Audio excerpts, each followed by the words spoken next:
Good morning, Rabotai. Welcome to Breakfast in the Class. Breakfast in the Class today is coming to you from Three Pillar Community Trip out in the Bahamas. We're blessed to have people sitting and learning Torah together with us every day. Our class today is sponsored by Meyer and Golda Asher in honor of Rabbi Farhi. Thank you so much. We really appreciate it. It's very, very special. I want to speak to you guys a little bit about what gets us to this holiday of forgiveness. Okay? To this holiday, I've tipped my hand. What gets us to this holiday of freedom? And the answer is, in a large part, it is forgiveness. And let me explain what I mean specifically by that. It's interesting to notice that when we start the Haggadah with a prayer. And the prayer goes, Ha-lachma anya. This is the bread of the poor. That our parents ate in Egypt. Kol dechvin, anyone who is hungry, yetev yechol, let him come and eat. Kol detzrich, anyone who needs, yetev yifsach, let them come and do the Korban Pesach with us. That's an interesting opening to this meal. We don't find this opening anywhere else. There are other holidays in the year. How come on Sukkot we don't say, anyone who's hungry, fadal to my sukkah? We don't say that. There's no, in the Ushpizin prayer, it doesn't say that. And the answer, my friends, is a tremendous idea. And that is, every time the Jewish people needs to go from Galut, which means exile, to Geulah, to redemption, redemption always comes based on the way people treat one another, people relate to one another. So therefore, if we want to start a Seder, the only way to start a Seder is by saying, is anyone hungry? Come, Fadal, eat with me. Let me expand this idea. There was a man whose name was Rav Zusha, very famous. Him and his brother, Rav Zusha and Rav Elimelech.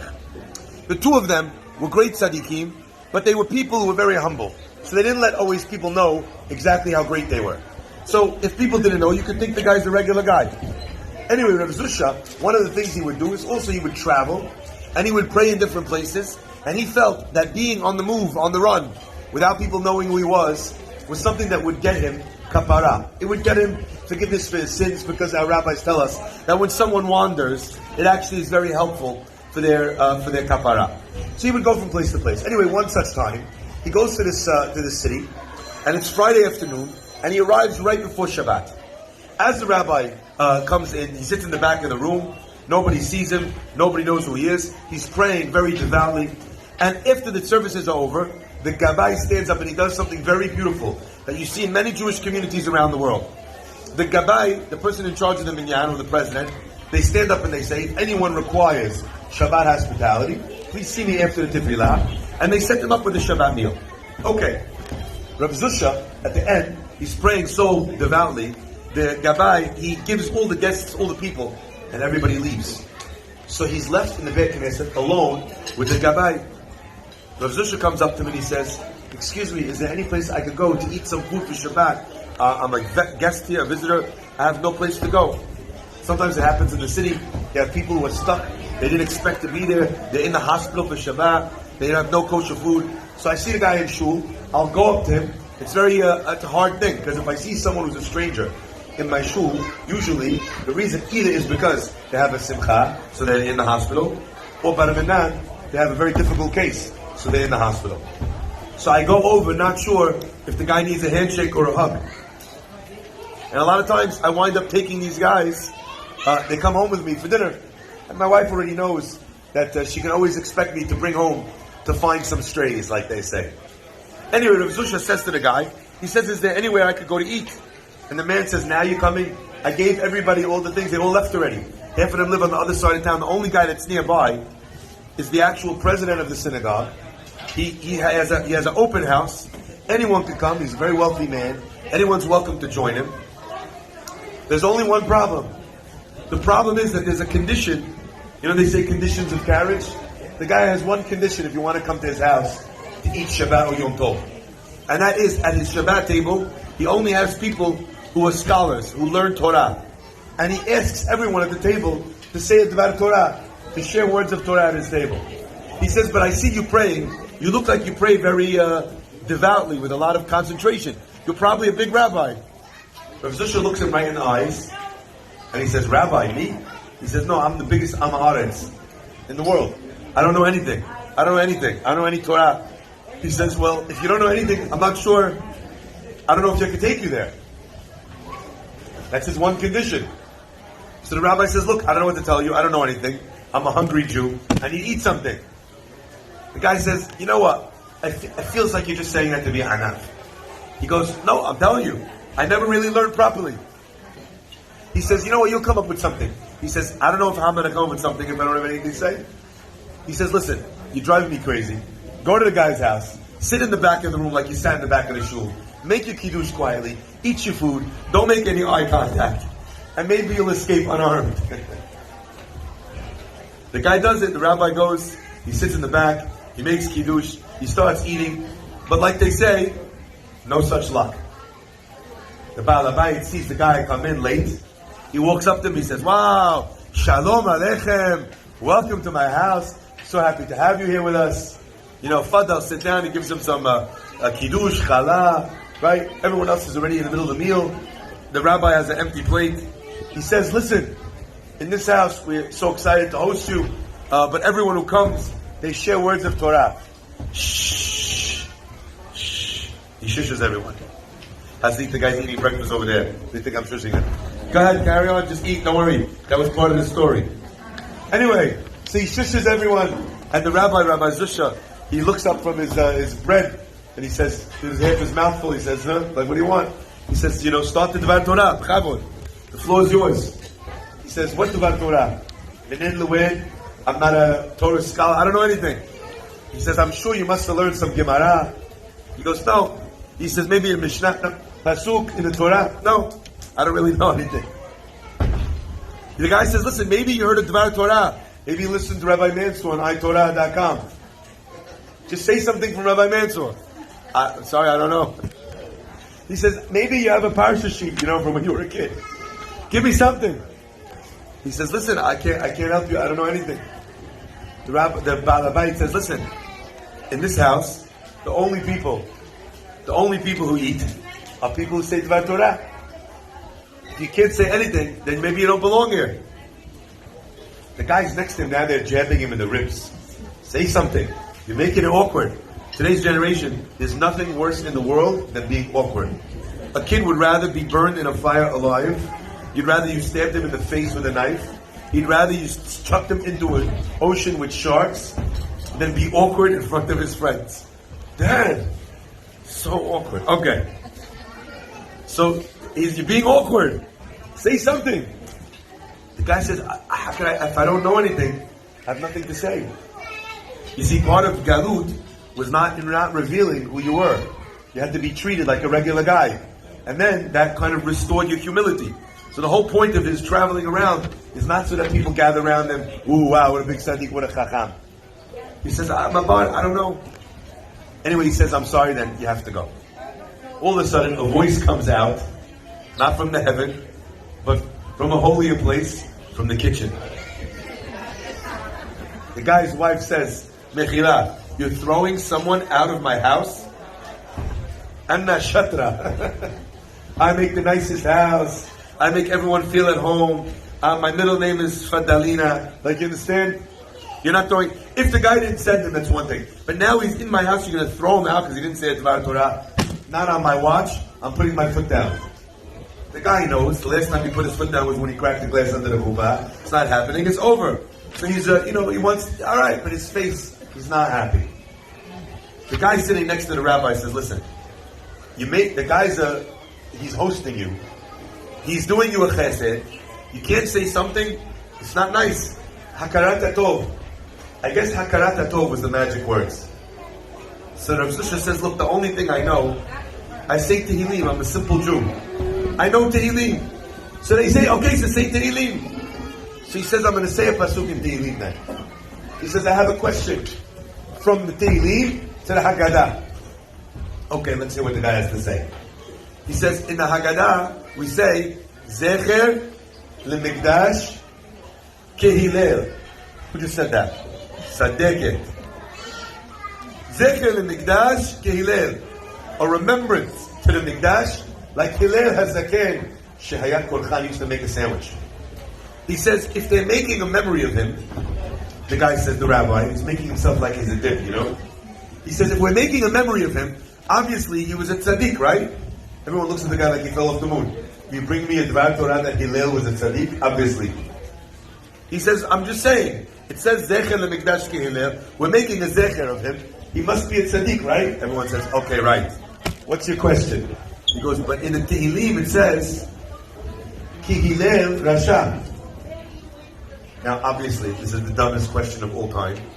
The sentence goes, Ki Hillel Rasha, because a wicked man praises Tavat Nafsho, the desires of his heart. You have a guy who all he talks about, the Sadiq, all he wants to talk about is the Torah he learned. Where is he? He was just here a second ago. He just walked by inside. Every time I see him, he wants to tell me another Dvar Torah on that Hidush. Abus Hayato. Right? I doesn't miss a chance to tell me Michael Silverman over there. Shtabach Shemo. If I see him, he don't want to tell me what's the weather at a Giants. He wants to tell me the Gematria of Hashem's name is the same. He's bringing me Chidushim non-stop. A person who's a Sadiq, all he wants to talk about is the good things that he's learned, that he's done. He wants to influence other people. But Hillel Rasha, everyone's laughing. What a dumb guy this guy is. Hillel says over there, he's a Sadiq. It says over here, Hillel Rasha. It doesn't mean Hillel the guy. Hillel is a word in Hebrew. It means that a Rasha praised. Everyone's laughing. They're laughing. Who's laughing the most? The Baal Habayit, the owner of the house. He only has scholars in his house. Now this guy, he has here a clown. Everyone's laughing. Finally, the Baal Habayit, he's laughed enough. He says, listen guys, shh. Let's hear the answer of the Talmid Chacham. Rav Zusha looks the Baal Habayit right in the eyes. And he says, but I found the answer. You know why Hillel in the Haggadah is a tzaddik? Because he starts off the Haggadah by saying, Kol dichfin, anyone who's hungry, let him come eat. Kol ditzrich, anyone who needs, let him come to Korban Pesach. He invites the guy because the guy needs it, not because he wants to get something out of it. But the Hillel of the Tehillim is a Rasha. You know why? Ki Hillel Rasha eta'avat nafsho. He wants something for himself out of it. He wants something that he has an agenda out of it. He's inviting a guest to his house because he likes or enjoys having the guest come and say the Dvar Torah. Now all the laughing stops in a second. And they realize that there's more than meets the eye to this simple guy. The Baal Habayit waits till everybody leaves. And as Rav Zusha stands up, he sits him down again. He says, please sit. He says, I know that you're obviously not who you pretend to be. He says, but tell me, how did you know that my name was Hillel? Everybody calls me my other name, I don't know, Max. Nobody knows in this community that my name is Hillel. How did you know? Are you a Navi? Masquerading as an Amaretz? He says, what Navi? What Navi? What prophet? He says, I'm a Rasha. Only this last Wednesday, someone came to me to borrow money. And I lent him money, and I charged him interest. Only last Thursday, I went to the Beit HaKnesset, and I pretended, that something that I already donated the money I donated, that I paid it up already, but I really didn't pay it. Only last Friday. And the guy is getting whiter and whiter because he's saying that's something that he did. But who did each Avirah that the guy said on the day that he said it? The president of the Knesset. He's now crying. He says, Rabbi, please, I beg you, Mechila. Hashem obviously sent you to my house because I need to do teshuvah. Please forgive me, he says. And Rav Zusha says to him, look, I can forgive you, but you want kapara, you need to go to my rabbi, to a real tzaddik. My friends, there are two levels and layers to hachnasat orchim, to chesed. Sometimes you invite someone because you care for another person.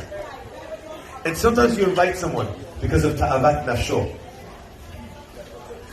Sometimes you come to a city and no one looks at you twice.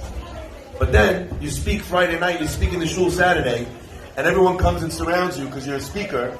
All of a sudden, everybody wants to have you for lunch. Achnasat Ochim, Rabbi. Achnasat Ochim, my foot. It was Achnasat Ochim last night when you didn't know who he was. Now already, you want some nice stories. You want some nice jokes. You want to be the guy who's walking the rabbi back to your house. That's not Achnasat Ochim. That's Achnasat Kavod. What we're learning in the story of the Haggadah is that when Am Yisrael is in Galut, when we're in exile, the key to exile is caring for another Jew. In every exile that we've had, we've gone into exile because of hatred amongst brothers. So the solution to Galut is always, as we know, Ahavat Chinam, loving needlessly. You know, the Ben Ish Chai points out something that has become a very popular idea recently. But to me, it's one of the most powerful ideas of the Seder.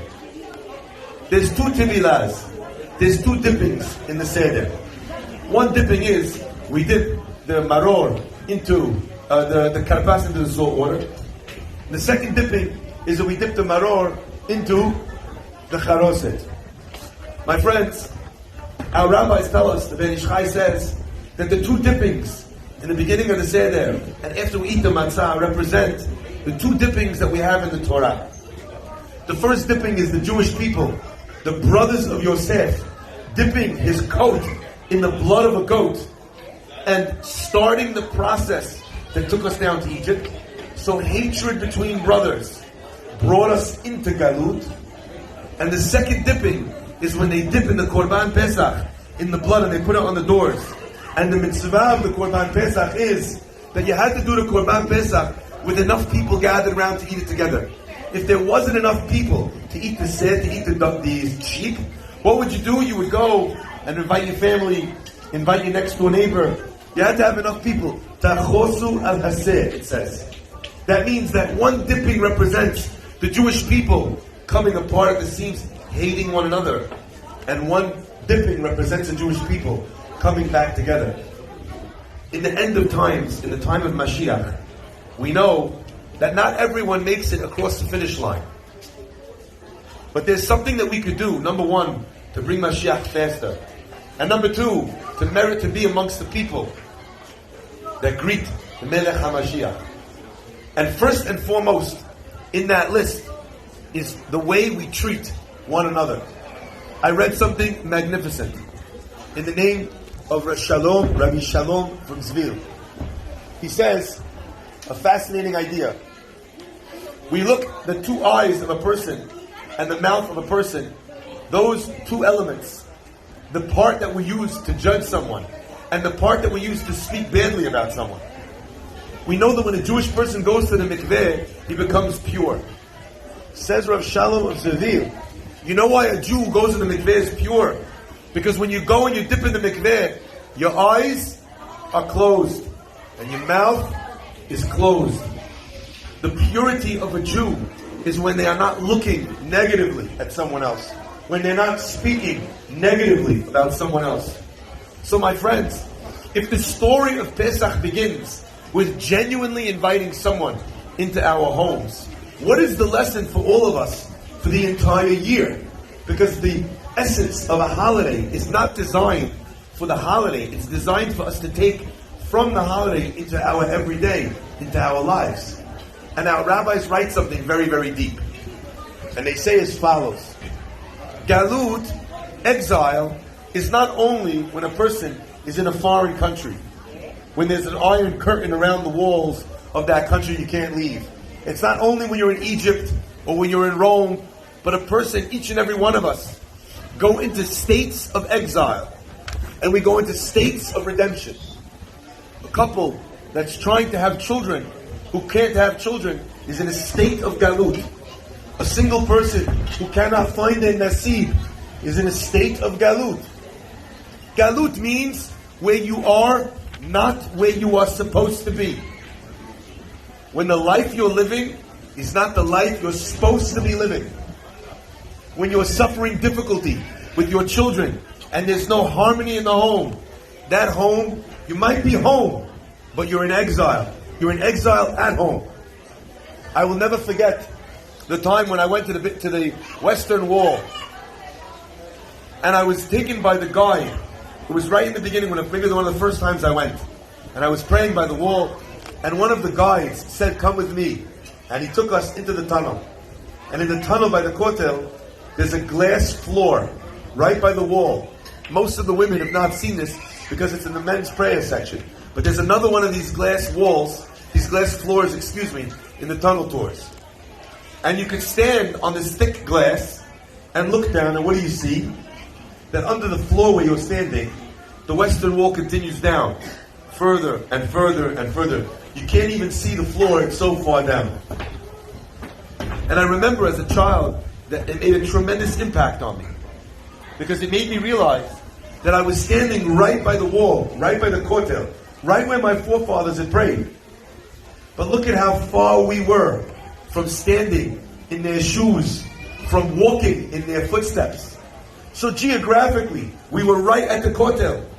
But on a level, we were so far from the level they were standing on. And I was looking down in this glass, and I could see so far away we were from where they were. That means that you could be at the house of God and be so far away from God. One of the most difficult moments in my life was at a bar mitzvah. It wasn't anyone from this community, Baruch Hashem. But there were two families that had traveled from very far away to do a bar mitzvah at the Western Wall. Because the Western Wall is a place of tremendous holiness, the last remnant of the Beit HaMikdash. Correct? May it speedily be rebuilt in our days. May we return there once again. And the two bar mitzvah boys, they fly in all the way, 12 hours, 10 hours on a plane. Beautiful, prepared so well, magnificent. And then, at the bar mitzvah, something happened, it broke my heart, it brought me to tears. I don't know if you could already guess what's going to happen. The first bar mitzvah and the second bar mitzvah started fighting over who got the bima right next to the wall. First guy says, "What do you mean? I was standing here." Other guy says, "I don't care if you were standing here. I brought the Torah. I brought the item. A lot of people are standing here. How am I supposed to know? I got the Torah. My family's coming. You guys find another one." Guy says, "There's not another spot at the wall. I want this spot. I was standing here ready for an hour. I came to reserve it." They start yelling. They're screaming. The families get involved, screaming at each other, cursing each other, blaming each other, calling each other names. And I'm sitting there. I wish I could have said something, but for one of the very few times in my life, I was stuck speechless. And tears were coming down my face. And eventually, I just picked up my hands. I couldn't speak because I was overcome with emotion. And I just picked up my hands and I pointed at the wall. This is the reason why the temple was destroyed, was for Jews fighting with Jews. And here you are, you flew your child 10,000 miles to come here, to drive a heart into God's heart, a stake, a knife, and remind him why we still haven't had the Beit HaMikdash again? To scream and curse at one another? Here? Shema Yisrael. I wish I said it. Like I said, I couldn't talk. All I did was point at the wall.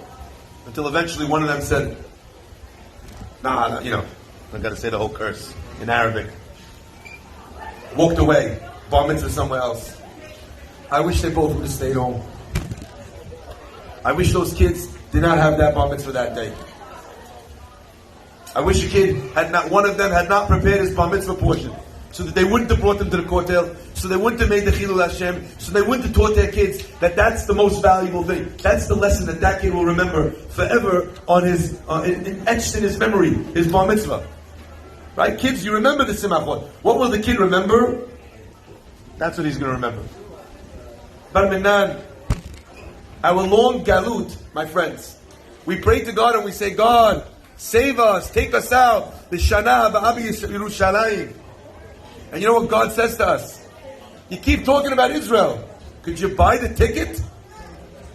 Could you pack your bags? Could you book a hotel? Packing a bag, buying a ticket, booking a hotel for Geulah is about one thing. It's about deciding to welcome another Jew into your home, into your heart. And most people think the Jew that we have to invite into our heart is a stranger. The number one Jew you have to invite in your heart is your own children. The number one Jew you have to invite to feel welcome in your home is your husband, is your wife. Sometimes a person can feel not at home in their own home. Sometimes a person can feel not respected, not valued in their own bedroom.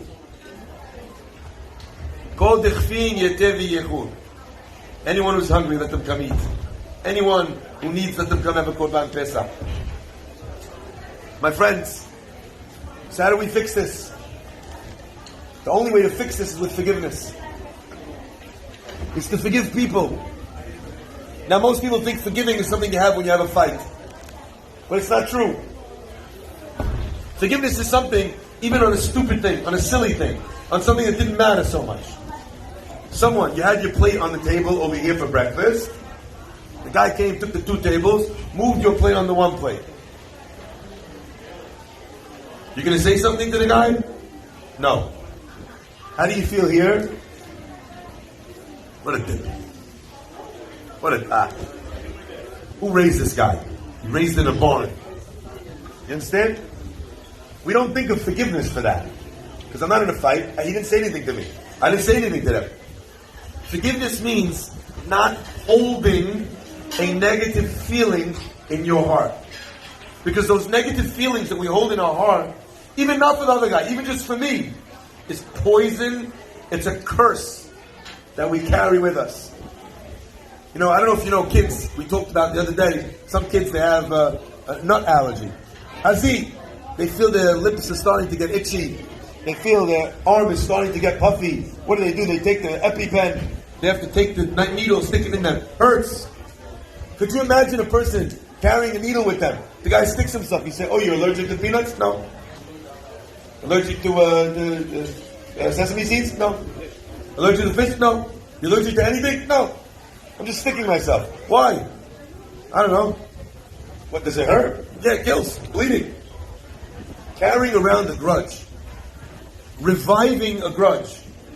Giving a grudge oxygen is constantly stabbing yourself with that pain for no reason. You get nothing from it. Only wejaras, only acid reflux. You're only hurting yourself. And you keep bringing it up, and you keep talking, and you keep saying it, and you keep thinking about it. I want to share with you a story which made a big impact on me. Rav Chaim Soloveitchik is the forerunner of the yeshiva, well, maybe the middle, but maybe the powerful figure in the house of the yeshivat Brisk. His father was famous, was known as the Bet HaLevi. One morning, Rav Chaim is sitting in the Bet Knesset with his father. In walks the local butcher. The butcher sees the rabbi, walks up to him, starts screaming at him in front of everyone in the community, cursing him in the shul, in his own shul. Yelling at him, he's a Am Haaretz. What does he know? What kind of chutzpah does he have? Screaming, cursing, yelling. Everyone is shocked. I've only ever seen this, by the way, once in my life. Someone should humiliate, scream at, curse at the rabbi in front of everybody. Once in my life. And it was more than enough for me to see. Anyway, the rabbi's sitting there, doesn't say a word. Not one word. Finally, the butcher has enough. He said his piece. The choicest meat selection, he said. He walks out of that Knesset, and the rabbi runs after him. And as the door is opening, the rabbi says the first words that he said since the guy's tirade began. He shouts after him, he says, Nichulim lachem, Nichulim lachem, Nichulim lachem. I forgive you, I forgive you, I forgive you. People are blown away, but they've been caught off guard. They don't know how to think, what to think. But this is the story, Ma'aseh Shehaya, Kachaya. The story that happened, that's how it happened. The next morning, someone runs into the Beit Knesset with news. Rabbi, Rabbi, Rabbi. This is the son of the Bet HaLevi is recounting the story. You don't know what just happened. The butcher, the next morning, went to the marketplace to choose animals to buy for his abattoir, for his butchery. He's checking out the animals. One of the cows, kicked him in the head, and he died this morning in the shuk. Yesterday he came, humiliated the rabbi. He died this morning. Everyone was expecting the rabbi to feel gratified. The rabbi starts screaming. He's crying. I can't believe it. Maybe he passed away because of the kippeda, because in heaven they know I have something in my heart against him. I didn't forgive him. Maybe, maybe it's my fault. Maybe his blood is on my hands. He's crying. He opens up the aron. He's praying. My friends, the rabbi would not be consoled until his son pulled him aside and he said, Abba, I saw you with my own eyes. You ran after the man. You didn't open your mouth. You ran after him, and the only thing you said was, I forgive you, I forgive you, I forgive you. What more can you have done? And the father, distraught, he says to his son, are you sure? Are you sure you're positive? I said it. Did I say it 3 times? What was my face like when I said it? He reassures his father. The father calms down a little bit. But he never forgave himself. For the duration of the year, he said Kaddish in the man's memory. He learned in his memory. Every year, for the rest of the rabbi's life, he kept the yard site of the butcher who humiliated him publicly. Why? Because he couldn't have forgiven him more. But the rabbi understood that you can forgive someone with your mouth, but it doesn't help if you don't forgive him with your heart. If you don't let go. My friends, when a person needs to move from Galut to Geulah, what do they need to do? They need to move away from where they are. They need to move away from the positions they've taken. And that's why when we end Baruch Atah Hashem Ga'al Yisrael, we mention Geulah, what do? We take 3 steps back and 3 steps forward. Why do you take 3 steps back if you're going to take 3 steps forward? You're in the same place that you were. And the answer is, when you took 3 steps back, you got to see your position from another perspective. And now you can go back to your position. And now you could reevaluate it, having seen it another way. On the holiday of freedom, who do we need to free? Moshe begs Paro, let them go, let them go, let them go. You're keeping them imprisoned. My friends, who with our grudges, who with our anger, with our revenge, with our upset, with our unwillingness to let go, who are we holding captive? There are many people in our hearts that need to get out. But ultimately, if you are guarding the gates to your heart, not letting one of those slights go, you know what she said. You know how many people she invited, but me she didn't have room for. Do you know who he brought Sidurim to? Everyone but me. Do you know? You know what you've done?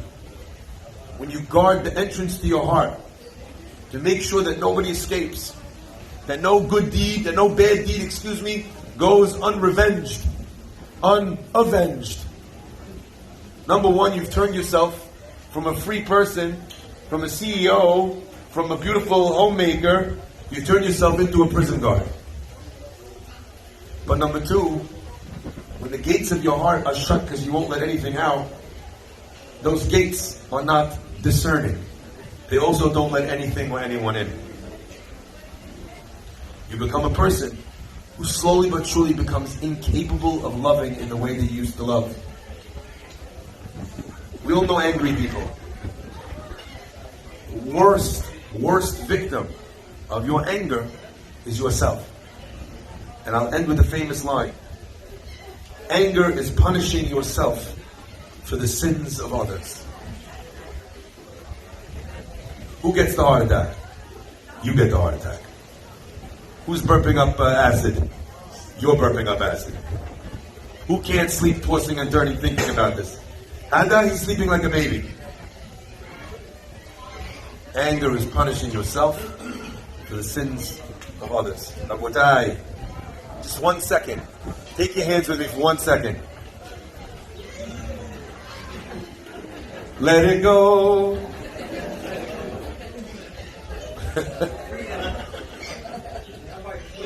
Just let it go. I want you to take a person that you're upset at. I want you to visualize their face right now in your mind. Can you? I'm only asking you to do this because you already finished breakfast. I know if it was during breakfast, you'd lose your appetite. I want you to imagine someone's breakfast. You see their face in your mind, the guy got you upset, the woman. Now I just want you to imagine that face is fading. And just fade to black. Or white, wherever. Drifting away like so many crumbs into the air that the seagulls take them. Khalas, just let it go. How much room do we make for ourselves in our own heart, for our families, for our own dreams? When we don't take up room on the hard drive with all those pictures and videos that we're storing. You ever had to delete stuff from your iPhone because you don't have no more storage? Your heart and your mind is exactly the same way. You're holding all those videos, you're holding all those pictures, ain't no more room for pictures of your baby. Delete, delete, delete.